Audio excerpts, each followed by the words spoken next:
അമിതവണ്ണവും അതുപോലെ തന്നെ കുടവയറൊക്കെ ഇപ്പൊ നോക്കുകയാണെങ്കിൽ വളരെയധികം കൂടി വരുന്നൊരു കാലഘട്ടമാണ്. ജീവിതശൈലി രോഗം നോക്കുകയാണെങ്കിൽ ഒരുപാട് ആളുകളിൽ കണ്ടുവരുന്നുണ്ട്. കൂടുതലായിട്ട് ശരീരഭാരം ഉണ്ടാകുന്ന സമയത്താണ് നമുക്ക് ഓരോരോ ഹെൽത്ത് ഇഷ്യൂസും കാര്യങ്ങളൊക്കെ വരുന്നത്. അപ്പോൾ നമുക്ക് ഭക്ഷണത്തിൽ വന്ന മാറ്റങ്ങൾ, അല്ലെങ്കിൽ ഇപ്പം നിങ്ങൾ ഭക്ഷണം കഴിക്കുന്നുണ്ട്, അല്ലെങ്കിൽ നന്നായിട്ട് ശരീരത്തിന് വ്യായാമം അല്ലെങ്കിൽ എക്സസൈസ് ഒക്കെ കൊടുക്കുന്നുണ്ടെങ്കിൽ അതൊന്നും വലിയ പ്രശ്നം ഉണ്ടാക്കുന്നില്ല. അതിന് വേണ്ടിയിട്ട് വണ്ണം കുറയാൻ വേണ്ടിയിട്ട് ഒരുപാട് ടിപ്സ് ഒക്കെ ട്രൈ ചെയ്യുന്ന ആളുകളുണ്ടായിരിക്കാം. അതൊന്നും എല്ലാവർക്കും പ്രാവർത്തികമാകണമെന്നില്ല. അപ്പം ഏറ്റവും ശ്രദ്ധിക്കേണ്ടത് ഭക്ഷണമാണ് ശ്രദ്ധിക്കേണ്ടത്. പിന്നെ നോക്കേണ്ടത് വ്യായാമമാണ്. ഇത് ചെയ്യുന്ന സമയത്ത് തന്നെ നമുക്ക് നല്ലൊരു ചേഞ്ചസ് ഇതിൽ കാണാൻ പറ്റും. നമസ്കാരം, ഞാൻ ഡോക്ടർ ഭാഗ്യ, Q&B ഹെൽത്ത് കെയറിലെ ആയുർവേദ ഡോക്ടറാണ്. അമിതവണ്ണവും അതുപോലെ തന്നെ കുടവയറൊക്കെ ഇപ്പൊ നോക്കുകയാണെങ്കിൽ വളരെയധികം കൂടി വരുന്നൊരു കാലഘട്ടമാണ്. ജീവിതശൈലി രോഗം നോക്കുകയാണെങ്കിൽ ഒരുപാട് ആളുകളിൽ കണ്ടുവരുന്നുണ്ട്. നമുക്ക് കംപ്ലീറ്റ് ആയിട്ട് ഇതൊരു രോഗം എന്നൊന്നും പറയാൻ പറ്റില്ല. ഇത് ഒരുപാട് അസുഖങ്ങൾ ഉണ്ടാക്കുന്ന ഒരു കണ്ടീഷനാണ്. ഇപ്പം ഇപ്പോഴത്തെ ഒരു കാലഘട്ടം നോക്കുകയാണെങ്കിൽ പ്രമേഹം അല്ലെങ്കിൽ ഫാറ്റി ലിവർ, കൊളസ്ട്രോൾ ഒക്കെ ഒരുപാട് ആളുകളിൽ കണ്ടുവരുന്നുണ്ട്. ഇങ്ങനെയുള്ള അസുഖങ്ങളൊക്കെ ഉണ്ടാക്കുന്ന ഒരു കണ്ടീഷനാണ് അമിതവണ്ണം അല്ലെങ്കിൽ കുടവയർ എന്നൊക്കെ പറയുന്നത്. അതുപോലെ തന്നെ ഇപ്പം അമിതവണ്ണത്തിനും കുടവയറിനൊക്കെ മെഡിക്കേഷൻസ് ഒന്നും ഇല്ലാതെ തന്നെ നമുക്ക് കംപ്ലീറ്റ് ആയിട്ടൊരു നോർമൽ സ്റ്റേജിലോട്ട് കൊണ്ടുവരാൻ പറ്റും. അതായത് നമുക്കൊരു ദൃഢനിശ്ചയമൊക്കെ ഉണ്ടെങ്കിൽ ഇപ്പം ഭക്ഷണത്തിൽ ഇത്ര കൺട്രോൾ നമുക്ക് വരുത്താൻ പറ്റും. നമ്മൾ പ്രോപ്പറായിട്ടുള്ള ഒരു എക്സസൈസ് ചെയ്യാൻ നമ്മൾ റെഡി ഒക്കെ ആണെങ്കിൽ നമുക്ക് കംപ്ലീറ്റ് ആയിട്ട് നമുക്ക് ആ ഒരു പഴയ മുൻപുണ്ടായിരുന്ന ഒരു സ്റ്റേജിലോട്ടൊക്കെ മാറ്റിയെടുക്കാൻ പറ്റും.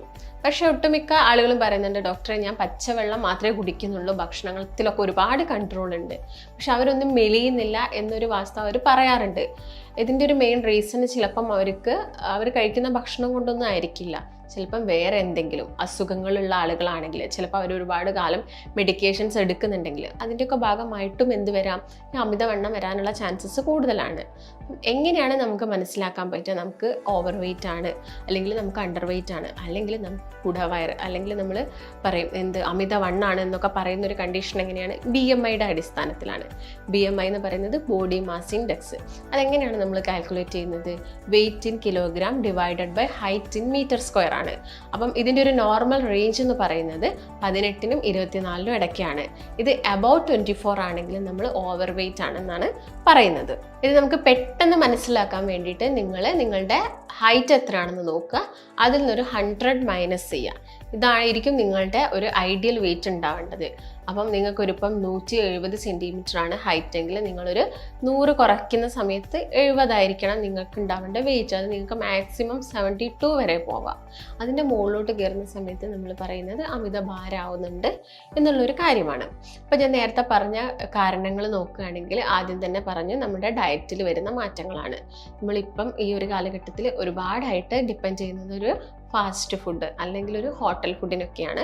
അപ്പോൾ നമുക്കറിയാം ഹോട്ടൽ ഫുഡ് എന്നൊക്കെ പറയുന്ന സമയത്ത് അവർക്ക് പെട്ടെന്ന് ഉണ്ടാക്കാൻ അല്ലെങ്കിൽ വളരെ വില കുറവിൽ കിട്ടുന്ന ട്രാൻസ് ഫാറ്റും കാര്യങ്ങളും, അല്ലെങ്കിൽ ഈ വനസ്പതി പോലെയുള്ള അല്ലെങ്കിൽ ഡാൽഡ പോലെയുള്ള കാര്യങ്ങളൊക്കെ ഓവറായിട്ട് യൂസ് ചെയ്യുന്ന സമയത്ത് പെട്ടെന്ന് തന്നെ അത് നമ്മുടെ ശരീരത്തിൽ കൊഴുപ്പായിട്ട് മാറാനുള്ള ചാൻസസ് കൂടുതലാണ്. നമ്മുടെ ഒരു ബോഡി വെയ്റ്റിനേക്കാളും കൂടുതലായിട്ട് ശരീരഭാരം ഉണ്ടാകുന്ന സമയത്താണ് നമുക്ക് ഓരോരോ ഹെൽത്ത് ഇഷ്യൂസും കാര്യങ്ങളൊക്കെ വരുന്നത്. അപ്പോൾ നമുക്ക് ഭക്ഷണത്തിൽ വന്ന മാറ്റങ്ങൾ, അല്ലെങ്കിൽ ഇപ്പം നിങ്ങൾ ഭക്ഷണം കഴിക്കുന്നുണ്ട്, അല്ലെങ്കിൽ നന്നായിട്ട് ശരീരത്തിന് വ്യായാമം അല്ലെങ്കിൽ എക്സസൈസ് ഒക്കെ കൊടുക്കുന്നുണ്ടെങ്കിൽ അതൊന്നും വലിയ പ്രശ്നം ഉണ്ടാക്കുന്നില്ല. ഇപ്പോൾ എക്സാമ്പിളായിട്ട് നിങ്ങൾ മുൻപുള്ള കാലത്തൊക്കെ ആൾക്കാരെ ഒന്ന് ആലോചിച്ച് നോക്കൂ. അവരൊക്കെ നന്നായിട്ട് അരിയാഹാരമൊക്കെ കഴിച്ചിട്ടുണ്ടാവും. അതുപോലെ ചോറൊക്കെ 3 നേരമൊക്കെ കഴിക്കുന്ന ആളുകളുണ്ടായിരിക്കും. പക്ഷെ അവർക്ക് ഈ ഷുഗറോ കൊളസ്ട്രോളോ അല്ലെങ്കിൽ പെട്ടെന്ന് വണ്ണം വെക്കുന്ന കാര്യങ്ങളൊക്കെ വളരെ കുറവായിട്ടാണ് കണ്ടത്. കാരണം അവർ നന്നായിട്ട് വ്യായാമം ചെയ്യായിരുന്നു. അല്ലെങ്കിൽ അവരുടെ ജോലി എന്ന് പറയുന്നത് കൃഷിപ്പണികളും കാര്യങ്ങളും, അല്ലെങ്കിൽ നമ്മുടെ വീടുകളിൽ തന്നെ ഒരുപാട് പച്ചക്കറികളും കാര്യങ്ങളൊക്കെ നടുക, അതിന് നല്ല രീതിയിൽ അതിനെ വിളവെടുപ്പാനുള്ള കാര്യങ്ങളൊക്കെ ചെയ്യുന്ന ഒരുപാട് വർക്കുകൾ അവർക്ക് ഉണ്ടായിരുന്നു. പക്ഷെ ഇന്നത്തെ കാലഘട്ടം നോക്കുകയാണെങ്കിൽ ഒന്നാമത് നമുക്കൊന്നും പ്രോപ്പറായിട്ടുള്ള ഒരു എക്സസൈസോ കാര്യങ്ങളോ ഇല്ല. എല്ലാ കാര്യത്തിനും നമ്മൾ കടകളെയാണ് ഡിപ്പെൻഡ് ചെയ്യുന്നത്. ഇപ്പം ഫുഡ് ആയിക്കോട്ടെ, അല്ലെങ്കിൽ വീട്ടിൽ കിട്ടേണ്ട ചെറിയ ചെറിയ ഇലക്കറികളും കാര്യങ്ങളും ഒക്കെ നമ്മൾ കംപ്ലീറ്റ് ആയിട്ട് പുറത്തുനിന്ന് വാങ്ങുന്ന ഒരു സിറ്റുവേഷനാണ് ഇപ്പോൾ ഉള്ളത്. അപ്പം നമ്മുടെ ബോഡിക്കൊന്നും വേണ്ടത്രയുള്ളൊരു വ്യായാമം കിട്ടുന്നില്ല. അതിൻ്റെ ഭാഗമായിട്ട്, അല്ലെങ്കിൽ നിങ്ങളുടെ ഒരു ജോലി എന്ന് പറയുന്നത് കംപ്ലീറ്റ് ആയിട്ട് ഇരുന്ന് ജോലി ചെയ്യുന്ന ആളുകളാണെങ്കിലൊക്കെ നമ്മൾ കഴിക്കുന്ന ഭക്ഷണം ഡൈജസ്റ്റ് ആവാനും, അല്ലെങ്കിൽ അത് കൊഴുപ്പായിട്ട് അടിയുന്നതോ അല്ലെങ്കിൽ അത് ഗ്ലൂക്കോസ് ആയിട്ട് കൺവേർട്ട് ചെയ്യുന്നതൊക്കെ മാറ്റാനുള്ളൊരു കഴിവ് നമ്മുടെ ബോഡിക്ക് കുറഞ്ഞുകൊണ്ട് വരികയാണ്. അതിൻ്റെ ഭാഗമായിട്ടാണ് ഇൻസുലിൻ റെസിസ്റ്റൻസ് പോലെയുള്ള കണ്ടീഷൻസ് ഒക്കെ വരുന്നത്. രണ്ടാമതായിട്ടുള്ളൊരു കാരണം എന്ന് പറയുന്നത് പാരമ്പര്യമാണ്. പാരമ്പര്യം എന്ന് പറയുന്ന സമയത്ത് ഇപ്പം അച്ഛനോ അമ്മയോ ഒക്കെ അത്യാവശ്യം വണ്ണുള്ള ആളുകളാണ്, അല്ലെങ്കിൽ ഗ്രാൻഡ് പാരൻസ് അത്യാവശ്യം വണ്ണുള്ള ആളുകളാണെങ്കിൽ അവരുടെ കുട്ടികൾക്കോ അല്ലെങ്കിൽ പേരക്കുട്ടികളോ അത്യാവശ്യം ഒരു വണ്ണത്തിൽ വരാനുള്ള ചാൻസസ് കൂടുതലാണ്. പക്ഷേ അതിൻ്റെ കൂടെ തന്നെ നിങ്ങളിപ്പം ഒരു ആദ്യം മുതലേ കുഞ്ഞുങ്ങളെയൊക്കെ നന്നായിട്ട് ശ്രദ്ധിക്കുകയാണ്, അവർക്ക് വേണ്ട ന്യൂട്രീഷ്യസ് ആയിട്ടുള്ള ഭക്ഷണം മാത്രമാണ് കൊടുക്കുന്നത്, ഫാസ്റ്റ് ഫുഡൊന്നും കൊടുക്കുന്നില്ല, നല്ല രീതിയിൽ ശ്രദ്ധിക്കുന്നുണ്ടെങ്കിൽ അവർ വണ്ണം വെക്കാനുള്ള ചാൻസസ് ഒക്കെ കുറവായിരിക്കും.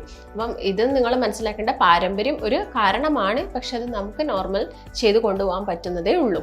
പിന്നെ മൂന്നാമത്തെ കേസ് നോക്കുകയാണെങ്കിൽ ഞാൻ നേരത്തെ പറഞ്ഞ പോലെ തന്നെ നിങ്ങൾ ഒരുപാട് കാലമായിട്ട് എന്തെങ്കിലും മെഡിസിൻസ് കഴിക്കുന്നുണ്ട്. അപ്പം സ്റ്റീറോയിഡ്സ് ആണ് കൂടുതലായിട്ടും.